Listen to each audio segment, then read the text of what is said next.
Grabe. Ang tagal ko yan dito. Ang tagal ko inantay ito, sobra. As in, talagang sobrang tagal ko inantay ito.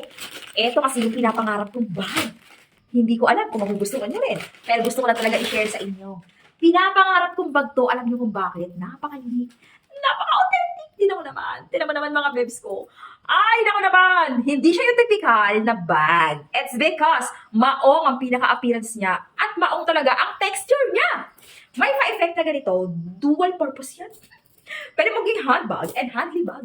Ay, naku, naka-discount sale to mga pangga. Sinasabi ko sa inyo. Napaka-minimalist lang, kilikilibag lang yan mga bebs ko. Pakita ko appearance sa inyo, ha?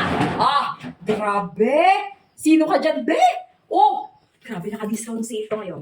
Pag gusto niyo yung mga ganitong klaseng bag na sobrang mura lang, alam niyo kung bakit? Iniinggit ko kayo dito kasi ang tibay talaga dito mga bebs ko. Tapos sobrang bagsak presyo pa. Tingnan niyo mabuti. Look at that. May pa-secret pocket here, and at the same time, may pa-secret pocket here. Kasya payong. Kasya payong. Tignan nyo kung gaano karami. Pag gusto yung ganitong klaseng bag, click nyo na basket.